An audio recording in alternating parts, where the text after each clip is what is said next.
다음 주부터는 6주에 걸쳐서 로마서 12장부터 마지막 장까지의 강해를 참된 예배라는 주제로 시작을 할 계획에 있습니다. 준비를 하기 위해서 그 목회팀에서 많이 수고를 했는데 여러분 위해서 기도해 주시고 좋은 그런 시리즈가 될 수 있도록 여러분 도와주시면 대단히 감사하겠습니다.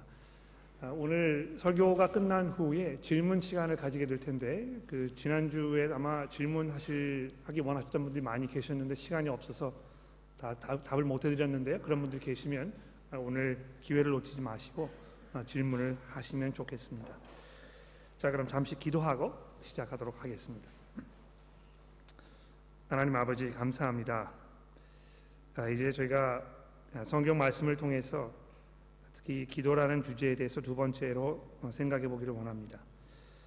저희를 도와주셔서 기도에 대해서 하나님께서 우리에게 하시는 말씀을 잘 듣게 하시고 무엇보다도 이 말씀을 통해서 하나님을 더욱더 잘 이해하게 되도록 저희를 도와주시기를 간절히 기도합니다. 예수 그리스도의 이름으로 기도합니다. 아멘. 기도가 무슨 소용이 있습니까? 아마 이런 질문을 적어도 한 번 정도는 많은 분들이 해보셨을 거라고 생각이 됩니다. 특히 삶에 감당하기 어려운 그런 일들이 벌어지고 있을 때 몸의 그 질병이라든지 또 경제적인 어려움이라든지 관계의 어려움이라든지 우리가 감당하기 어려운 이런 일들이 벌어지고 있을 때에 우리가 이제 자연히 기도하게 되는데요. 많은 경우에 기도를 해도 그런 상황이 좋아진다고 느껴지지 않거나 실제로 좋아지는 경우가 없는 것을 우리가 경험하게 되는 것입니다. 제가 이렇게 보면 저희 회중에도 몸이 건강하지 않으셔서 질병으로 인해서 많이 어려움을 겪고 계시는 분들이 계시고 또 그 일로 인해서 가족을 돌보시기 위해서 여기 호주에서 또 한국에서 여러 가지로 고생하고 계시는 우리 교우분들이 많이 계십니다. 우리가 아무리 그런 분들을 위해서 기도하고 하나님의 그 은혜를 간구한다고 해도 즉각적으로 대답이 주어지지 않는 이런 상황을 우리가 보면서 정말 하나님께서 우리의 기도를 들으시는가, 기도한다고 해서 우리에게 무슨 변화가 일어날 것인가, 이런 질문을 우리가 가지게 된다는 것입니다. 어떤 분들은 그렇게 질문하십니다. 이 하나님께서 전능하신 하나님이시라면 그러면 우리가 기도할 필요가 뭐가 있습니까? 그분께서 이미 오래전부터 이 세상의 모든 일들을 미리 계획해 놓으셨고 미리 준비해 놓으셨다면 우리가 기도한다고 해서 하나님의 마음과 계획과 생각이 변화되겠습니까? 그런데 우리가 기도해서 무슨 소용이 있습니까? 하나님께서 가지고 계시는 그 능력과 계획과 목적으로 모든 일들을 다 완성시켜 나가실 것이기 때문에 우리는 그저 거기에 따라가기만 하면 되는 것 아닙니까? 이렇게 질문을 하게도 되는 것입니다. 그래서 이 기도가 무슨 소용입니까? 하는 이 질문이 우리에게 이 두 가지 방법으로 접근되는 것 같아요. 전능하신 하나님이시라면 우리가 기도할 필요가 뭐가 있습니까? 기도가 무슨 소용이 있습니까? 응답되지도 않는데 이런 두 가지 문제로 많은 분들이 고민하고 계신다는 것입니다. 그런 그 문제에 대해서 별로 이렇게 도움되지 않는 성경적이지 않은 그런 그 생각들을 우리가 가끔 접하게 됩니다. 이런 문제에 대해서 이제 우리가 이렇게 답을 하자 또는 이런 방식으로 접근하자 이런 생각을 하면서 별로 그렇게 이 성경의 도움에 의지하지 아니하고 그냥 우리의 계획이나 생각에 의존해서 그냥 별로 이렇게 도움되지 않은 결론에 도달하는 경우가 많이 있게 된다는 것입니다. 몇 가지 예를 들어볼까요? 첫 번째는 이 하나님의 이 전능하심과 관련되어 있는 문제인데요. 하나님께서 전능하시기 때문에 즉 그분께서 모든 계획과 준비를 다 해놓으셨고 우리의 도움이 필요하지 않으시고 그래서 이 기도를 한다고 해서 특별히 달라지는 게 없기 때문에 이 기도라는 것의 기본적인 어떤 그 효과, 그 의미, 이것은 그냥 기도하는 사람들에게만 있는 것이다. 그래서 이 기도했더니 마음이 평안해지더라. 이런 그 이야기를 하시는 분 계시지 않습니까? 내가 정말 하나님 앞에 간절한 마음으로 금식하면서 참여하는 마음으로 기도했더니 내가 감당할 수 없는 어떤 그 평화가 내 마음속에 임했더라, 이런 생각을 이제 하게 되는 것입니다. 그렇게 이야기하시는 경우에 이제 대부분 보게 되면 이 기도가 하나님의 마음을 움직일 수는 없지만 우리에게 평화를 줄 수는 있다고 이렇게 결론을 내리게 되는 것입니다. 그래서 여러분 그 성경을 이제 가지고 계시니까는요, 이 빌립보서 4장의 말씀을 조금 봐주시면 좋겠는데, 빌립보서 4장 6절부터 7절의 말씀을 잠깐 같이 한번 볼까요? 빌립보서 4장 6절에서 7절입니다. 우리가 잘 알고 있는 아주 친숙한 구절이라고 생각이 됩니다만, 보십시오. 아무것도 염려하지 말고 다만 모든 일에 기도와 간구로 너희 구할 것을 감사함으로 하나님께 아뢰라. 그리하면 모든 지각에 뛰어난 하나님의 평강이 그리스도 예수 안에서 너희의 마음과 생각을 지키시리라. 이렇게 해서 이 기도했더니 모든 지각에 뛰어난 하나님의 평강이 우리의 마음과 생각을 지키시리라, 이렇게 약속하고 있지 않느냐? 내가 기도했더니 정말 안절부절하지 못하고 또 이 불안감이 엄습하고 그런 상황 속에 있었는데 마음이 평안해지더라, 이렇게 이야기를 하는 것입니다. 그런데 그러한 생각은 이 빌립보서 4장에 대한 약간의 오해라고 저는 생각합니다. 제가 왜 그런지 말씀을 드려볼까요? 여기 모든 지각에 뛰어난 하나님의 평강이 그리스도 예수 안에서 너의 마음과 생각을 지키시리라, 이렇게 이야기하고 있는 이 부분을 잘 집중해 볼 필요가 있습니다. 하나님 뭘 약속하고 계시는 것입니까? 우리가 이 기도하게 되면 결국 그것은 무엇을 말하는 것입니까? 하나님께 의지하는 것입니다. 그렇죠? 우리가 하나님께 의지하지 아니하면 기도하지 않을 것입니다. 그래서 이 기도라는 것은요, 이 믿음의 표현인 것입니다. 그런데 이 하나님께 우리가 믿음으로 나아가서 우리의 간구를 말씀드리고 하나님께 의지하는 이런 겸손한 모습을 보이는 그것을 통해서 어떤 일이 벌어지는 것입니까? 하나님의 평강이, 여기 이제 그 하나님의 평강이라는 것은요, 그냥 우리가 마음속에 주관적으로 느끼는 어떤 그 평온함을 이야기하는 것이 아니고 예수 그리스도의 복음을 통해서 우리에게 주어진 이 객관적인 이 평화의 상태를 말하는 것입니다. 이해가 되십니까? 하나님과 우리가 이 원수된 관계에 있을 때는 이 평강의 관계가 아니었습니다. 그렇죠? 그러나 그리스도를 구주로 고백하고 죄를 자복하면서 이 거듭난 새로운 삶을 살게 되었을 때 우리가 비로소 하나님과 또 하나님께서 주시는 그 평화의 상태에 우리가 들어가게 된다는 것입니다. 그렇죠? 그래서 이 복음에 의지하는 삶을 살게 되었을 때에 우리가 갖게 되는 이 복음적인 생각, 복음적인 삶의 접근 방식, 복음적인 우리 삶의 이해, 이런 것들이 여러분과 저로 하여금 엉뚱한 길로 나가지 않도록 우리를 이끄신다는 것입니다. 이해가 되십니까? 이거는 뭐 그냥 하나님 제발 로또를 좀 맞게 해주십시오. 왜 로또가 맞아야 되냐 하면 제가 빚이 엄청나게 있습니다. 이 빚을 갚지 못하면 이 패가 망신하는 상황에 있기 때문에 제발 로또를 좀 맞게 해주십시오. 기도했더니, 금식 기도했더니, 통성 기도하면서 철야 기도를 했더니 마음의 평안이 오더라. 내가 로또를 맞을 것인가 보다. 그런 평강을 얘기하는 것이 아니라는 것입니다. 그건 평강이 아니고 대단한 오해입니다. 예?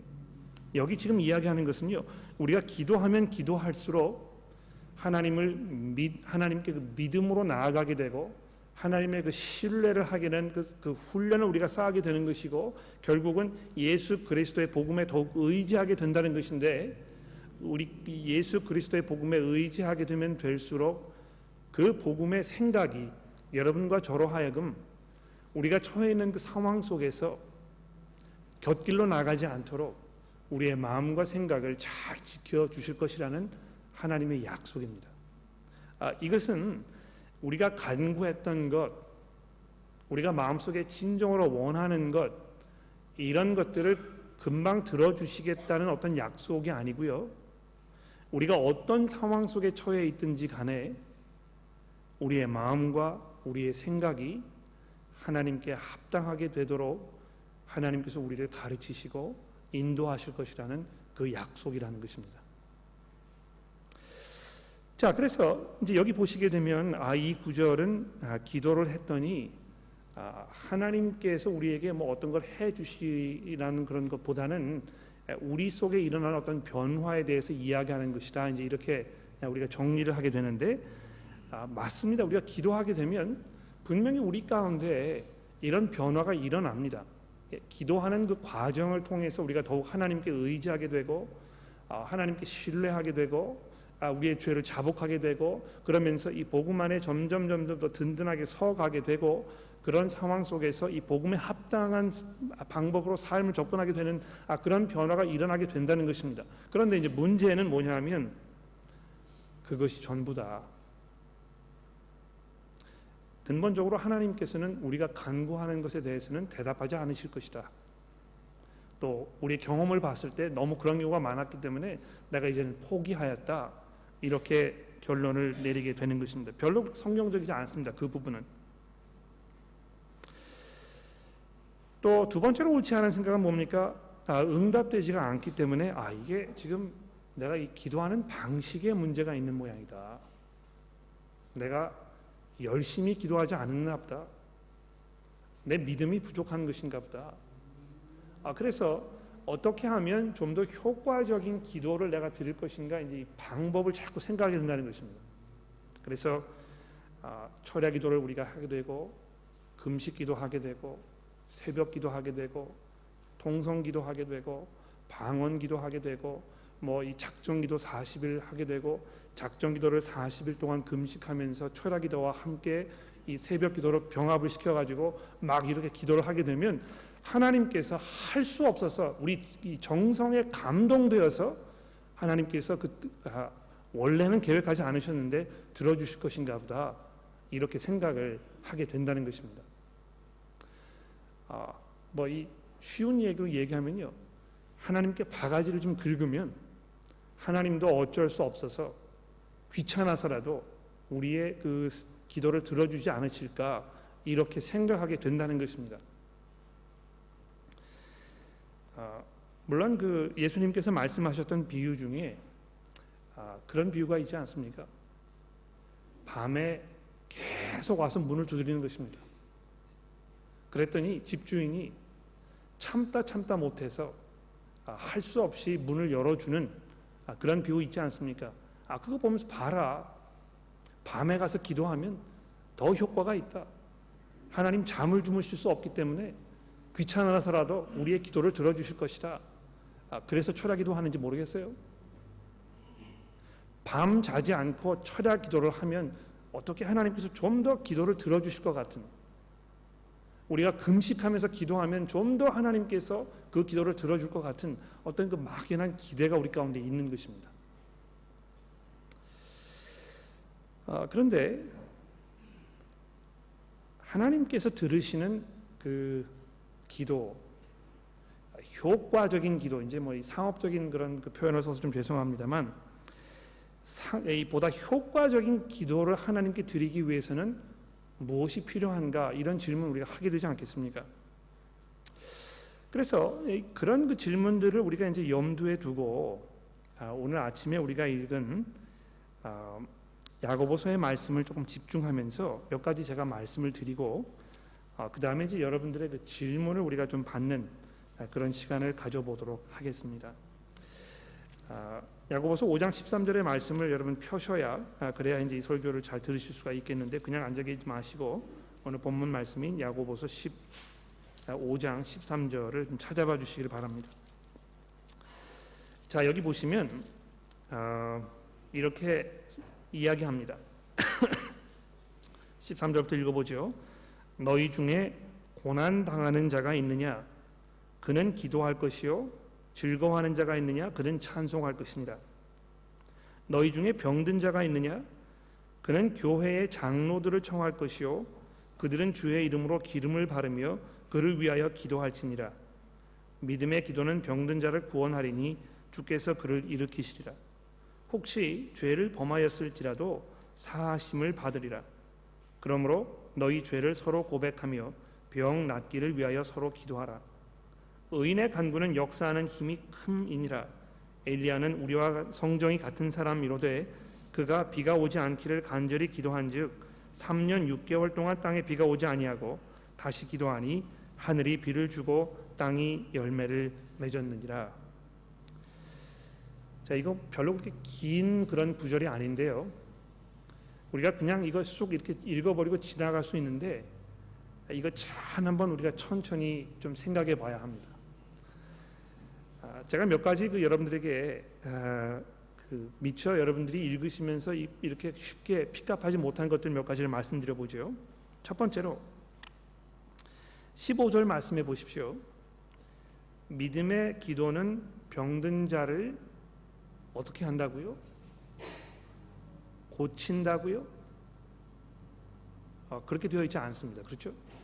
믿음의 기도는 병든 자를 구원한다고 되어 있습니다. 왜 여기 야고보가 특별히 이 단어를 여기 쓰고 있는 것일까요?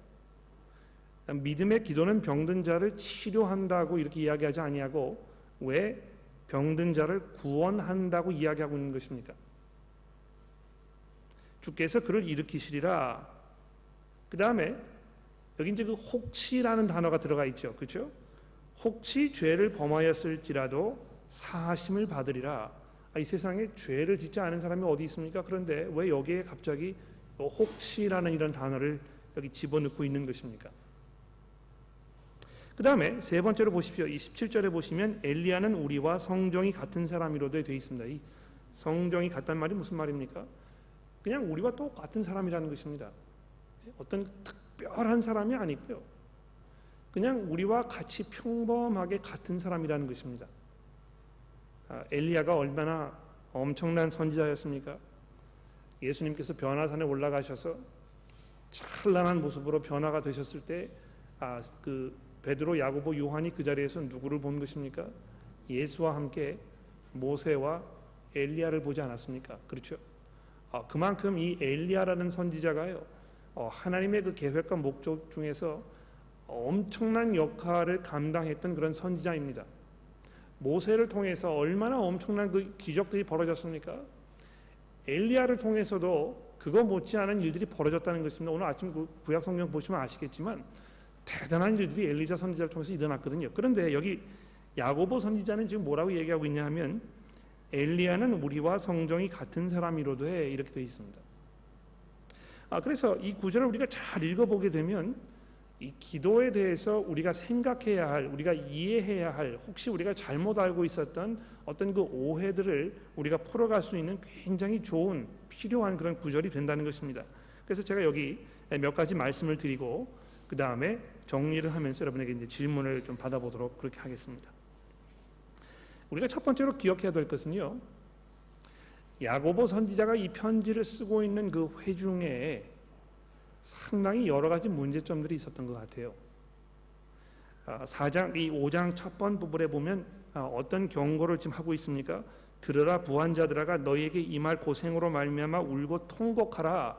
이렇게 아주 강한 어조로 이야기하고 있습니다. 교회 안에 있는 그 성도들 가운데 재정적으로 풍성한 사람들이 있었던 모양이죠. 그런데 그 사람들이 재정적인 풍요 속에서 살아가는 삶의 모습을 보면서 이 야고보 장로가 그들을 향해서 경고하고 있는 것입니다. 그런데 그것뿐만이 아니고요. 그 앞부분에 보게 되면 이 여러 가지 그런 그 상황에 대해서 이야기하고 있는데요. 거기 안에 분열이 있었거나 또는 그 성도들 간에 어떤 분열이 서로 그 사랑으로 대하지 아니하고 거기에서 시기와 질투와 이런 것들로 지금 막 벌어지는 그런 상황이 벌어지고 있었습니다. 그래서 이 야고보서 전체를 통해서 지금 그런 문제들을 하나하나 야고보 사도가 풀어가고 있는 중에 있는데요. 5장에 오면서 느닷없이 갑자기 너희 중에 병든 자가 있느냐? 이렇게 물어보고 있습니다. 근데 이런 질문을 하는 것이요, 그냥 괜한 질문이 아닙니다. 지금 야고보 사도가요, 이 교회의 형편을 보니까 이런 질문을 하지 않을 수 없게 되어 있었다는 것입니다. 여러분 그 기억나십니까? 이 고린도전서 11장에 보시면 고린도 교회를 향해서 사도 바울이 편지를 하면서 무슨 내용을 썼습니까? 여러분들이 교회에서 식탁 교제를 하기 위해서 함께 모이는 이제 그 일반적으로 그 11장의 내용을 이제 성찬식이라고 많이 사람들이 생각합니다만 뭐 성찬식일 수도 있고 이것이 그냥 우리 점심 시간에 갖는 어떤 식탁 교제에 관한 그런 구절일 수도 있습니다. 같이 모여서 식사를 하는데요. 성도들처럼 식사하지 아니하고 그냥 자기 그 배를 채우기 위해서 혈안이 되어 있는 남을 배려하거나 사랑을 표현하거나 기다려주거나 이렇게 하지 아니하고 그냥 뭐 그 자기 배고픈 이 배만 채우려는 그런 모습으로 있는 것을 보면서 사도 바울이 뭐라고 얘기하고 있습니까? 너희가 그런 식으로 서로 교제하고 있기 때문에 너희 중에 어떤 사람이 지금 질병 가운데 있는 것이고 어떤 사람은 이미 죽은 것이다. 이렇게 이야기하고 있는 것입니다. 놀라운 것은 고린도 교회의 상황에서는요. 교회 안에 질병으로 고생하고 있던 사람들이 교회 전체에 있던 어떤 그 문제로 인해서 하나님께서 내리시는 그 심판의 결과로 지금 그런 상태에 있게 되었다는 것입니다. 이게 아주 심각한 문제입니다, 여러분. 이 뭐 교회 안에 지금 저희 교회 안에도 몸이 건강하지 않으신 분들이 계시는데 여러분 이거 잘 들어보십시오. 왜 우리가 질병 가운데 있게 되는가? 둘 중에 하나라고 생각합니다. 하나는 우리가 타락한 세상에 살고 있기 때문에 그렇습니다.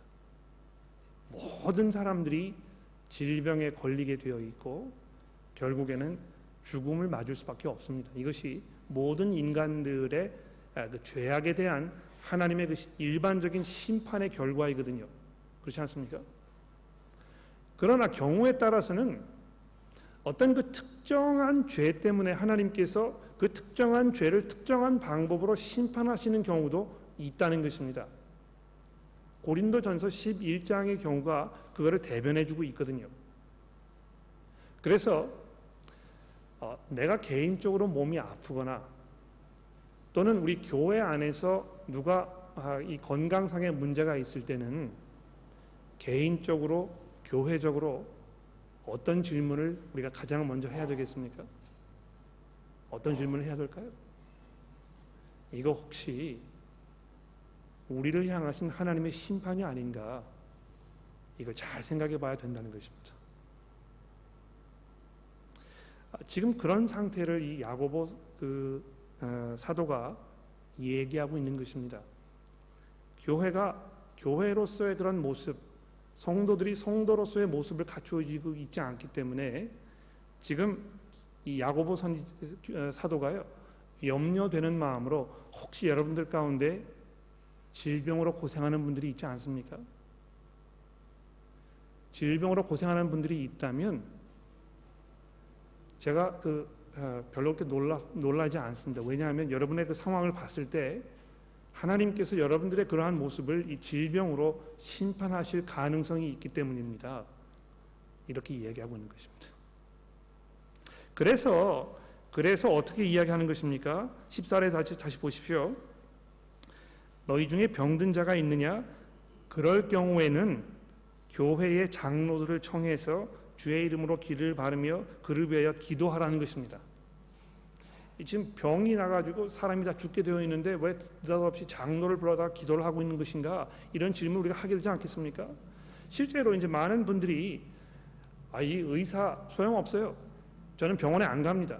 저는 믿음으로 이 문제를 해결할 것입니다. 그러다가 세상을 떠나시는 분들 계시거든요.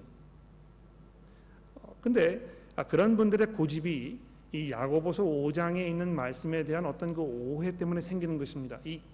그 전후 문맥을 잘 살펴보면 어떤 상황에 대해서 이야기하고 있느냐 하면 지금 교회적으로 어떤 그 해결해야 할 어떤 어려운 상황, 교회 안에 어떤 특정한 사람이 지금 처해 있는 그 죄악 가운데 있는 그 모습, 교회 안에 질병의 문제가 있다면 장로들을 초청해다가 그들에게 죄를 고백하고 기도를 받고 이렇게 하라는 것입니다.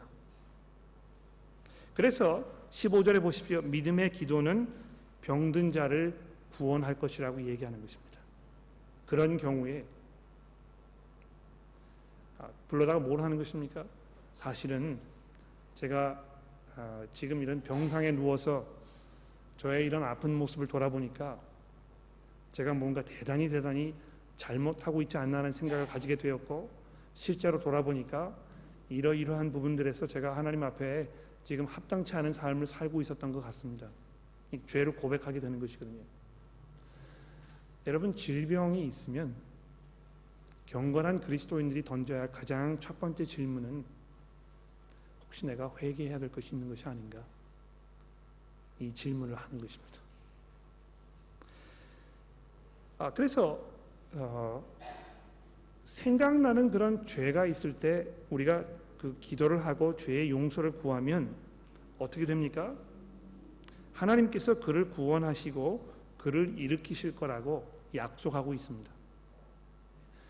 그 질병이 우리가 염려했던 대로 내 삶 속에 있는 어떤 그 특정한 죄의 문제로 인해서 일어났던 일이라면 그 문제를 우리가 하나님 앞에 고백하였을 때 하나님께서 그 기도를 들으시고 우리를 치료해 주실 것이라는 것입니다. 혹시 죄를 범하였을지라도 사하심을 받으리라. 그러므로 너희 죄를 서로 고백하고 병 낫기를 위하여 서로 기도하라. 이렇게 얘기하는 것입니다.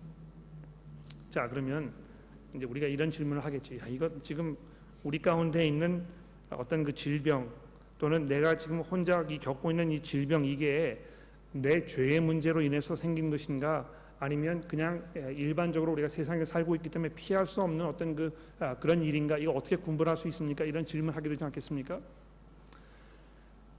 잘 모릅니다, 사실은. 중요한 것은 지금 내가 처해 있는 이 질병이 나의 그 죄의 문제로 인해서 온 것인가 아닌 것인가 보다는요, 내가 이런 어려운 가운데 처해 있을 때에 그것을 기회로 삼아서 하나님 앞에 죄를 자복하고 고백하고 기도하고 하나님의 용서를 구하는 것이 필요한 것이고, 그랬을 경우에 내 그 질병이 죄의 문제로 인한 것이라면 질병도 해결될 것이고 하나님께서 우리를 고쳐주실 것입니다. 그러나 어떤 그 특정한 죄 때문에 생긴 것이 아니더라도 우리가 하나님 앞에 죄를 자복했기 때문에 우리에게 더 좋은 은혜가 주어진 것입니다. 물론 병이 당장 낫지 않을지 모르겠어요. 그러나 병 고침을 받는 것보다 더 중요한 하나님의 용서를 우리가 누리게 된다는 것입니다. 자, 그러면서 이 엘리야의 이제 이야기를 들고 있는데, 잘 보십시오. 엘리야는 우리와 성정이 같은 사람이로되 그가 비가 오지 않기를 간절히 기도한즉 3년 6개월 동안 비가 오지 아니하고 다시 기도하니 하늘이 비를 주고 땅이 열매를 맺었느니라.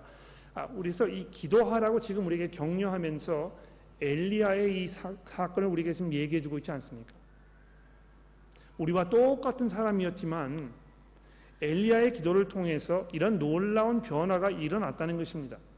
그러면 하나님께서 지금 이런 걸 미처 기대하지 못하시고 예상치 못하셨다가 엘리야가 기도했기 때문에 갑자기 정신이 드셔가지고 그 응답을 해주신 것입니까? 그렇지 않습니다, 여러분. 이미 하나님께서 전능하신 하나님이시고 모든 것 이해하고 계시는 분이시기 때문에 하나님께서는 우리의 기도가 없어도 하나님의 뜻을 이루실 수 있는 분입니다.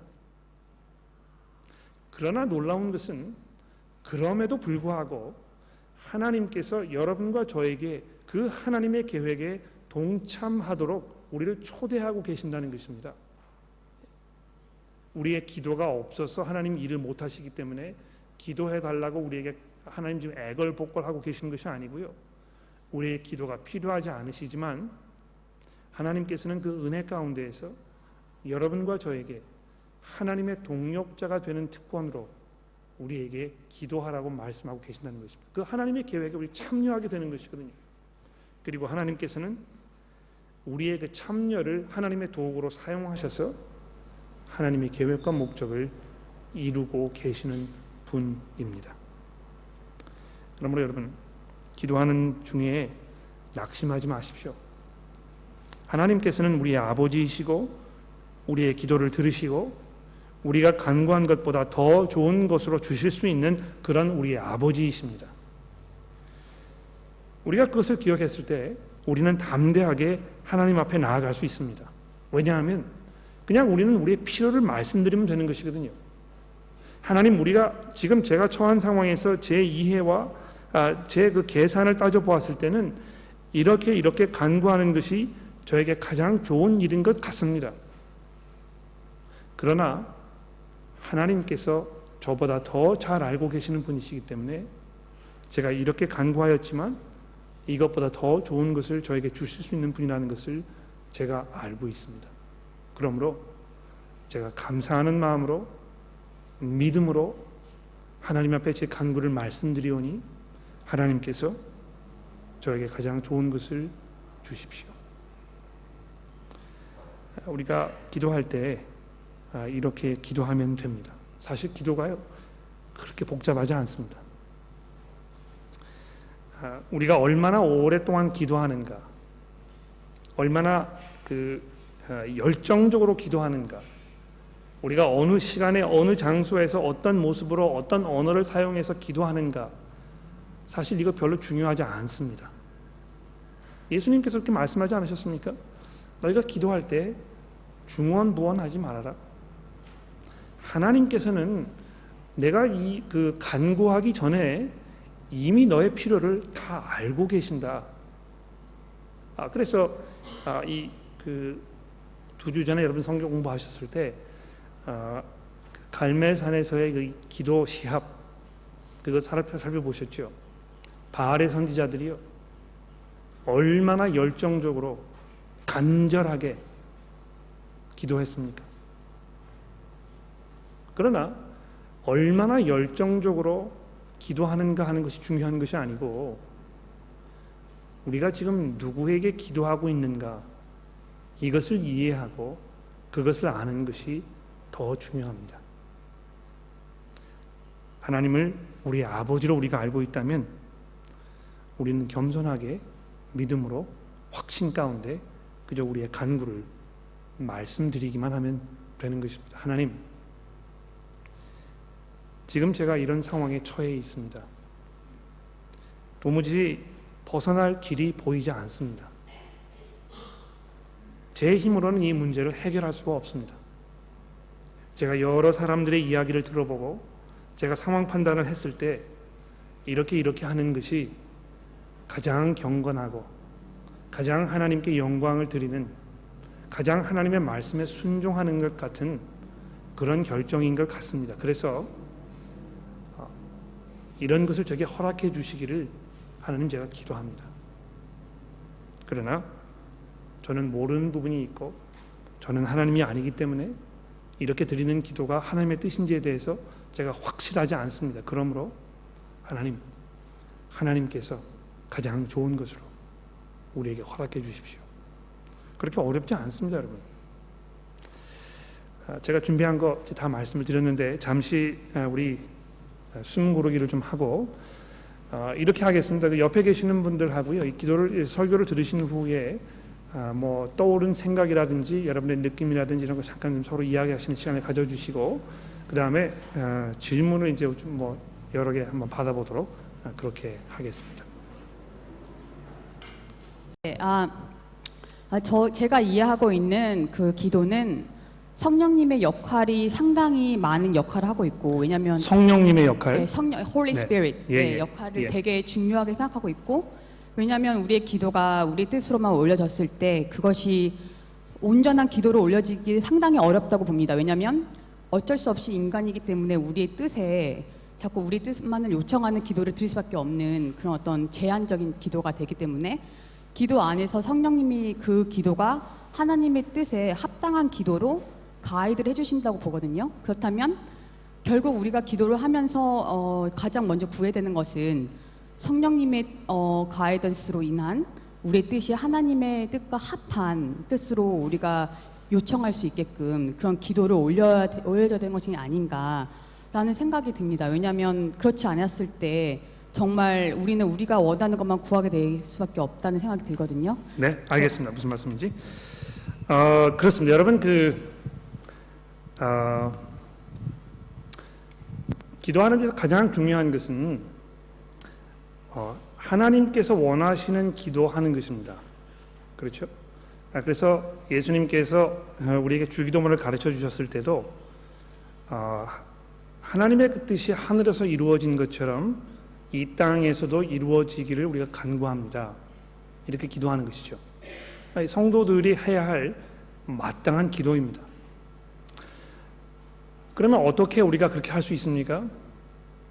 하나님께서 우리에게 요구하시고 원하시는 것이 무엇인지 우리가 알려면 우리가 성경으로 잘 그 문제를 생각하고 성경에 대한 이해가 점점 깊어져야 할 것입니다. 성령께서 어떤 이 전기 충격 요법처럼 벼락을 꽝 치셔가지고 그냥 갑자기 우리가 하나님의 뜻을 이해하도록 이렇게 역사하지 않으십니다. 성령께서 우리 가운데 일하시는 방법이 무엇입니까? 성경을 통해서 지금 우리에게 말씀하시는 것이거든요. 그러므로 우리가 기도할 때에 이 하나님의 말씀으로 우리가 처해 있는 상황과 우리의 세상과 우리의 자신을 잘 이해하면서 기도하도록 우리가 훈련하는 일이 필요합니다. 성령께서 이제 그런 방법으로 우리에게 역사하시거든요. 그래서 여러분 기도하실 때 성경을 많이 읽으시고 성경을 통해서 우리의 그 사고 방식, 문제를 접근하는 그 방식 이런 것들이 점점 성경적이 되어 가도록 여러분 훈련하십시오. 그래서 제가 자꾸 여러분들에게 그 성경 정독하시라고 그러는 거고 성령그룹 나가시라고 그러는 거고 주일날 오셨을 때 설교를 잘 들으셔야 한다고 말씀을 드리는 것입니다. 자, 그런데 지난주에 우리가 살펴본 그 로마서의 말씀을 잠깐 좀 살펴볼까요? 로마서 8장을 좀 보시면 여기 이제 그 성령의 역할에 대해서 한 가지 중요한 거 우리에게 말씀하고 계시는데 한번 볼까요? 로마서 8장입니다. 8장 26절입니다. 여기도 보면 이와 같이 성령도 우리의 연약함을 도우시나니 우리는 마땅히 기도할 바를 알지 못하나 오직 성령이 말할 수 없는 탄식으로 우리를 위하여 친히 간구하시느니라. 마음을 살피시는 이가 성령의 생각을 아시나니 이는 성령이 하나님의 뜻대로 성도를 위하여 간구하심이니라. 그 보증수표가 이제 우리에게 있는 것입니다. 우리는 항상 하나님의 뜻대로 그 하나님의 마음을 살피는 기도를 하기 어렵습니다. 우리가 죄 가운데 있기 때문에 많은 경우에 우리가 드리는 기도는 우리의 어떤 그 이기적인 생각과 우리의 그 죄악된 모습으로 이렇게 막 얼버무려져 있어가지고요. 이게 지금 하나님의 뜻인지 우리 어떤 욕심인지 분간하기가 어려운 경우가 많습니다.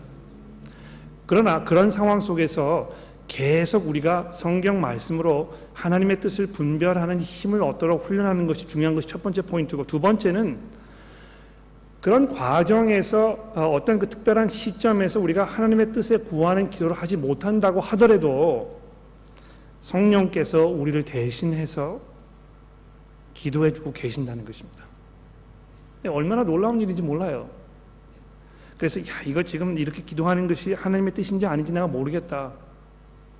여러분 그런 경우 있지 않습니까?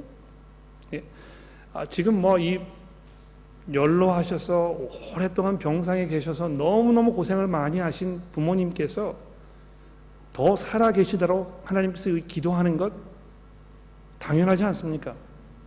그런데 너무너무 고통이 심하기 때문에 하루하루 살아가는 것이 정말 고문처럼 느껴질 때는 우리가 어떻게 기도를 해야 되겠습니까? 말이 안 나오는 것입니다. 그런 상황에서 성령께서 우리를 대신해서 이미 기도해주고 계신다는 것입니다. 또 놀라운 것은요,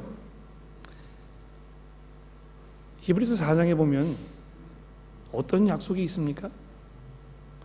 우리의 대제사장이신 우리의 구주 예수 그리스도 그분께서 하나님의 보좌 앞에서 지금 우리를 위해서 변호해주고 계신다는 것입니다. 우리를 위해서 기도해 주고 계신다는 것입니다. 하나님 아버지, 제 피로 값주고 산 나의 이 백성들이 지금 이런 상황 속에서 어떻게 살아가야 할지 하나님 알고 계시오니 하나님의 뜻대로 이들을 이끌어 달라고 예수 그분께서 지금 우리 위해서 간구하고 계신다는 것입니다. 그러므로 여러분, 너무 그렇게 기도하는 문제가 어렵게 느껴지셔가지고 나는 기도 못하겠어, 이렇게 생각하지 마십시오. 그렇게 어렵지 않습니다. 하나님, 이러이러한 것이 필요한데 이것을 좀 저에게 주십시오. 그러나 제 뜻대로 마옵시고 하나님께서 알아서 해주십시오. 이렇게 기도하면 되는 것입니다. 두 번째 질문 있으십니까? 네, 우리 강경림 교우님. 네, 제 질문은 야고보서 5장 15절에 믿음의 기도는 병든 자를 구원하리니 주께서 그를 일으키시리라. 여기서 구원이라는 말씀과 그리고 그러니까 구원을 일반적으로 내 죄를 내가 회개하고 고백을 했을 때 구원을 받게 되는데 여기에 예와 또 마가복음을 보면 그 중풍병자를 친구들이 예수님한테 데리고 가서 거기서 예수님께서 그들의 마음을 보시고 중풍병자에게 내 죄가 사함을 받았느니라고 말씀하시는데, 그렇다면 이런 경우는 그 아픈 사람들이 그냥 이렇게 봤을 때는 아픈 사람들이 한 거는 없어 보이고 주변에 신실한 그 믿음의 의인들로 인해서 그 구원을 받은 것처럼 느껴지는데 이런 경우는 어떻게 되는지 좀 설명해 주셨으면 합니다. 그렇습니다. 여러분, 우리가 이제 생각하기에 구원은 이 사람이 하나님 앞에 이렇게 기도해야 그 사람에게 구원이 주어진다고 이렇게 딱 뭐라 그럴까요? 박스를 만들어 가지고 이렇게 적용하는 경우가 많습니다. 그런데 지금 잘 지적하셨는데요. 마가복음 2장에 보게 되면 병든 사람이 지금 병상에 들것에 실려 가지고 예수님 앞에 나왔거든요. 그런데 그 구절을 잘 보시면 예수님께서 그들의 믿음을 보시고 이렇게 되어 있습니다. 근데 거기 이제 그들의 믿음이라는 게 이제 누구를 포함하는 것인가, 이거 우리가 좀 생각을 할 필요가 있겠는데요. 물론 그 병상에 누워 있는 그 사람의 믿음도 포함되어 있지 않았을까 저렇게 생각을 합니다. 그러나 이 단수형으로 되어 있지 않고 복수형으로 되어 있습니다. 그래서 병상에 누워 있던 사람이 포함되어 있든지 포함되어 있지 않았든지 간에 거기에 같이 그 사람을 데리고 왔던 친구들의 믿음이 거기 좀 포함되어 있다는 것입니다. 그래서 예수님께서 그들의 믿음을 보시고 이 병자에게 내 죄가 사해졌으니까 평안히 가라, 이렇게 얘기하셨거든요. 그래서 우리가 이제 일반적으로 믿지 않는 어떤 A라는 사람이 있는데 그 사람을 위해서 우리가 기도하면 A라는 사람이 믿지 않아도 하나님께서 그 사람을 구원해 주실 것인가, 이런 착각을 우리가 할 수 있습니다. 그렇지 않습니다, 여러분. 성경이 뭐라고 이야기하고 있습니까? 이 예수 그리스도를 구주로 고백해야 구원이 있는 것이거든요. 그래서 믿지 않는 A라는 사람이 있으면 우리가 이제 그 사람을 위해서 기도할 때 뭐라고 기도해야 되겠습니까? 하나님, 이 A라는 사람을 구원해 주십시오. 우리가 그렇게 기도하면 우리를 통해서든지 또는 다른 사람을 통해서든지 이 A라는 사람에게 복음이 전해지게 되어 있습니다. 그리고 그 A라는 사람이 하나님의 선택한 사람이라면 복음이 전해졌을 때 분명히 믿음과 회개로 그 복음에 반응할 것입니다. 그렇게 이해하시면 그럼 될 것 같아요. 네. 그 말씀에 대해서 오늘 제가 지난주에 이어서 오늘 말씀을 듣게 된 게 너무나도 감사를 드리고 더더욱 더 명확하게 잘 알게 되어서 왜 기도가 중요한지, 하나님께서 하나님의 뜻을 이루시기 위해서 저의 기도도 하나님의 뜻을 이루기 위해서 같이 참여해 주기를 원하신다는 그 말씀에 전 정말 열심히 기도해야 되겠구나. 네. 그리고 제가 네. 기도하지 못했던 것이 정말 말씀을 더더욱 가까이 해야 되는데 바쁘다는 핑계로 말씀이 제 마음속에 더 많이 들어오지 않았기 때문에 그 결과로 또 하나님께 제대로 구하지 않았고 네. 제가 기도하는 것은 그냥 그래도 제 뜻대로 해주시기를 간구하는 기도가 더 많았음을 회개하게 됐습니다. 그래서 질문이라기보다 그냥 멘트였습니다. 감사합니다.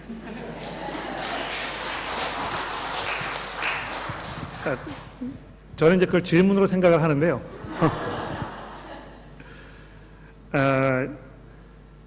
여러분 이거를 이제 잘 이해하셔야 될 것 같아요. 설교를 이제 제가 할 때 그 여러 가지 측면에서 사람들이 접근하고 있는 거를 제가 이렇게 생각을 해보고 이제 그 밸런스를 이제 잘 맞춰야 되지 않겠습니까? 그러니까 이런 부분이 이제 그 중요한 문제로 부각이 돼서 그 문제를 이제 제가 이렇게 집중적으로 다루게 되면 이쪽에는 다른 문제를 가지고 있는 사람들이 이제 그걸 들으면서 이제 엉뚱한 생각을 가지게 되는 경우가 많습니다. 그러니까 제가 그 문제를 엉뚱하게 이야기하는 건 아닌데 이 문제를 다루다 보니까 이 문제를 좀 소홀하게 되거나 이 문제를 가지고 있는 분들이 이제 그 이야기를 들으면서 나름대로의 결론에 도달하게 되는 게 참 많습니다. 그래서 제가 질문 시간을 갖는 것이 이제 굉장히 중요하다고 생각이 되는데요. 제가 말씀드리려고 하는 것은 하나님께서는 우리의 기도가 없으면 하나님의 뜻을 펼칠 수가 없다고 생각하는 분들이 있다는 것입니다. 또 우리가 얼마나 열심히 기도하는가가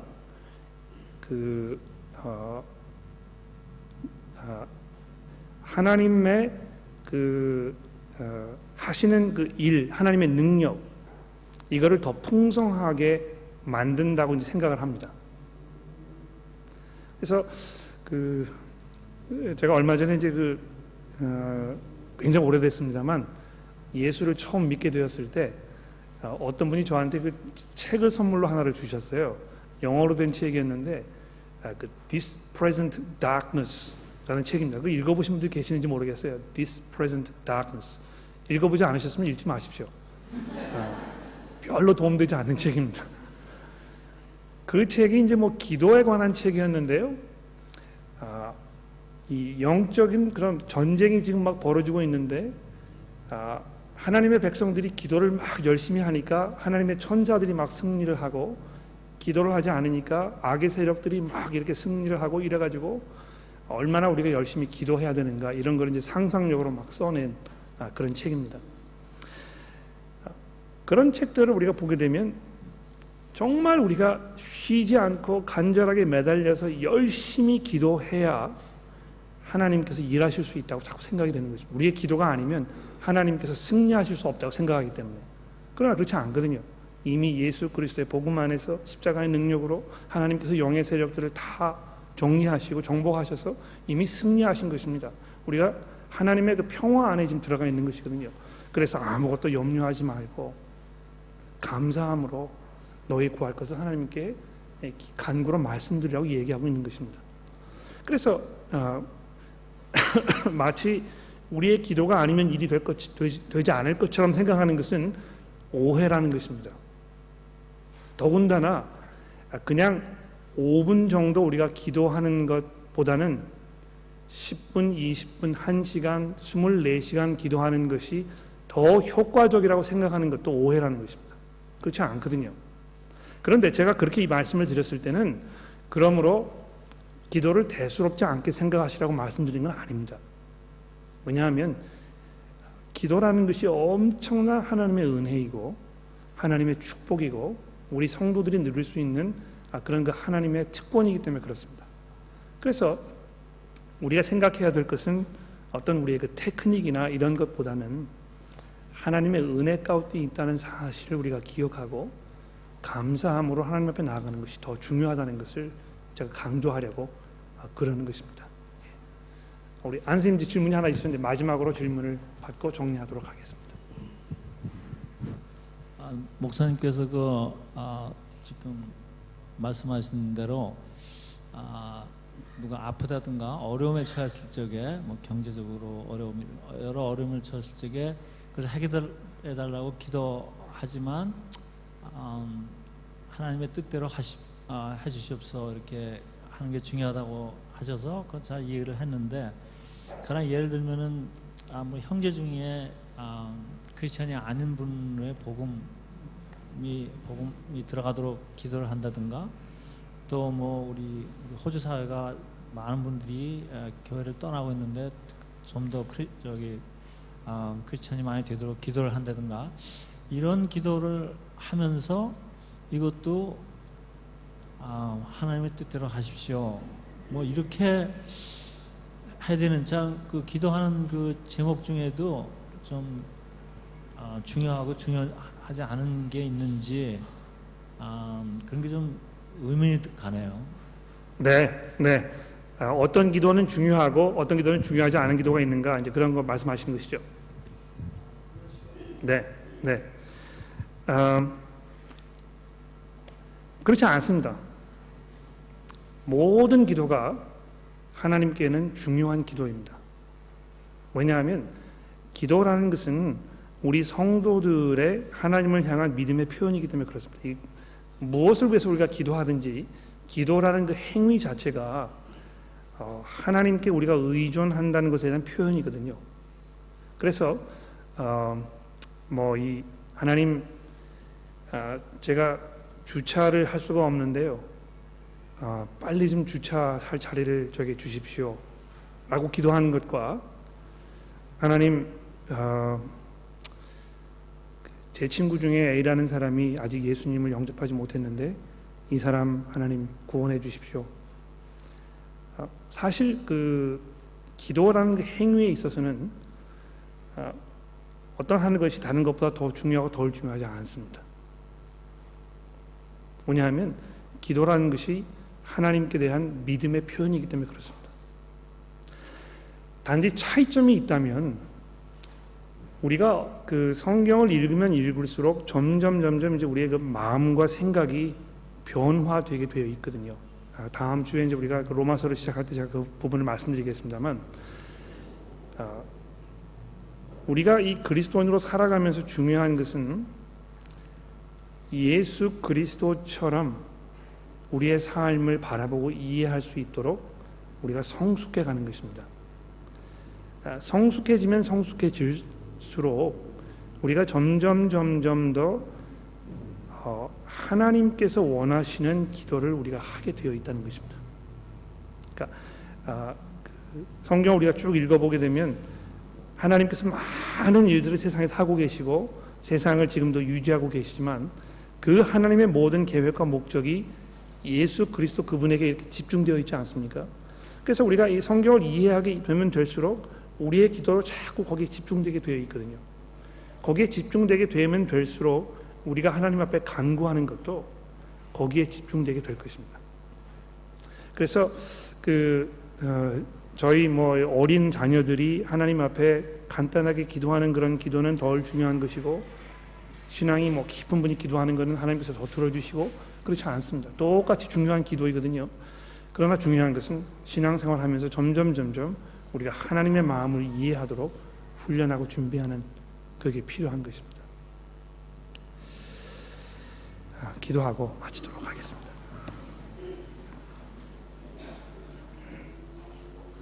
하나님 아버지, 놀랍게도 저희와 같은 죄인들을 하나님의 동역자로 삼아주시고, 저희들의 기도와 저희들의 말씀 선포와 저희들의 삶을 통해서 하나님의 뜻이 이 땅에 이루어지는 도구로 사용하여 주시니 하나님 감사합니다.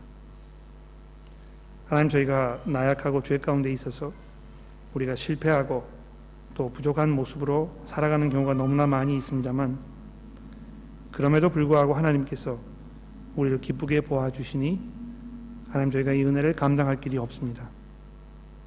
간절히 하나님 앞에 기도하는 것은 저희들이 교회로서 하나님 앞에 한 마음과 한 몸으로 나아가는 법을 훈련하게 하시고, 우리가 서로를 위해서 격려하며 기도하면서 병든 자들을 치료하여 주고 죄 가운데 있는 자들의 죄의 용서를 위해 간구하는 우리 성도 여러분들이 될 수 있도록 하나님 도와주시고, 저희들의 기도를 통해서 우리의 주님이신 예수 그리스도의 이름이 이 땅에 증거되는 그런 놀라운 일들이 쉬지 않고 일어나도록 도와주시기를 우리 우주 예수 그리스도의 이름으로 간절히 기도합니다.